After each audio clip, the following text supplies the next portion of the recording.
और अगली बड़ी खबर दिल्ली से आपको बता दें, राज ठाकरे और बीजेपी महामंत्री विनोद तावड़े की मुलाकात। राज ठाकरे की एमएनएस एनडीए में शामिल हो सकती है। महाराष्ट्र में गठबंधन को लेकर होटल ताज में बैठक। बीजेपी और एमएनएस में गठबंधन को लेकर बातचीत जारी है। राज ठाकरे महाराष्ट्र में 2 लोकसभा सीटें मांग रहे हैं। दक्षिण मुंबई शिरडी लोकसभा सीट पर एमएनएस की नजर है। बता दें कि राज ठाकरे और बीजेपी महामंत्री विनोद तावड़े की मुलाकात। महाराष्ट्र में गठबंधन को लेकर होटल ताज में बैठक। और इसी पर ज्यादा जानकारी के साथ ब्यूरो चीफ राहुल हमारे साथ में फोन लाइन पर जुड़ गए हैं। राहुल, राज ठाकरे की एमएनएस एनडीए में शामिल हो सकती है, क्या कुछ जानकारी, बातचीत में क्या सामने आ सकता है?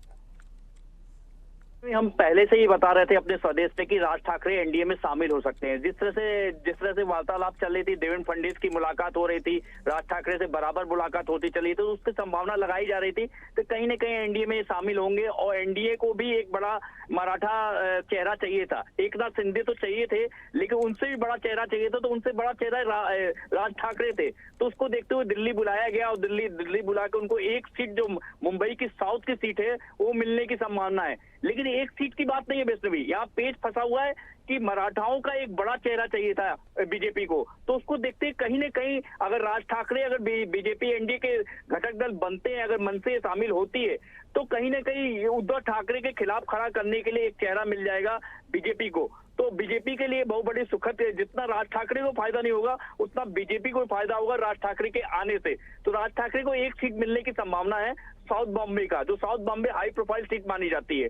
उसको देखते हुए कहीं न कहीं वैष्णवी अगर राज ठाकरे का जो एक सीट क्लियर होने के बाद पूरे महाराष्ट्र में एक नई तरह की राजनीति हो जाएगी। मराठाओं का जो सिंपैथी वोट है वो कहीं न कहीं राज ठाकरे की तरफ झुकता है। तो कहीं न कहीं राज ठाकरे के आने के बाद बीजेपी एकदम फ्रंट फुट पे खेलेगी और बीजेपी को बहुत ज्यादा बेनिफिट होने का संभावना है, क्योंकि उद्धव ठाकरे की तरफ कहीं न कहीं सिंपैथी वोट जा रहे थे मराठाओं को। और मराठा अक्षर को लेकर जिस तरह से पेच फंसा हुआ है महाराष्ट्र में, तो उसको देखते हुए राज ठाकरे अगर आते हैं तो बीजेपी को बहुत बड़ा बेनिफिट होगा वैष्णवी।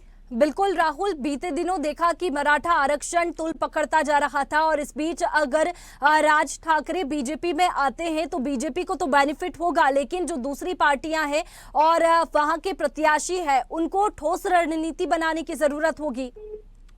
जी देखिए, राज ठाकरे शुरू से ही मराठाओं की राजनीति करते आए हैं और पूर्वांचल के खिलाफ, लेकिन थोड़ा सा पूर्वांचल वोट का डेंट भी लग सकता है राज ठाकरे के आने से, कि पूर्वांचल के लोग थोड़ा राज ठाकरे से नाराज होते हैं। लेकिन कहीं न कहीं मराठाओं का 33% जो वोट है, शेयरिंग है, तो उसको लुभाने के लिए राज ठाकरे को लेना जरूरी था, क्योंकि उद्धव ठाकरे पूरी तरह से मराठाओं की राजनीति किया करते हैं। तो मराठाओं हिंदुत्व की राजनीति करने के लिए प्योर हिंदू मराठा सम्राट अगर कोई कहलाता था बाल ठाकरे के साथ जाने के बाद, तो राज ठाकरे को माना जाता था कि ये हिंदुत्व की राजनीति किया करते हैं। और हिंदुत्व की राजनीति करने वाला कोई बड़ा चेहरा महाराष्ट्र से नहीं मिल पा रहा था। एकनाथ शिंदे थे, लेकिन एकनाथ शिंदे को उतनी बड़े चेहरे नहीं प्रोडक्ट किया जा सकता जिसे अजित पवार अभी आए हैं। अजित पवार भी मराठाओं की राजनीति करते हैं, लेकिन उनसे बड़ा चेहरा कहीं न कहीं राज ठाकरे है। तो राज ठाकरे के आने से कहीं न कहीं एनडीए मजबूत होगी और विपक्ष कमजोर होगा और विपक्ष के लिए बहुत बड़ा डेंट लगने वाला है।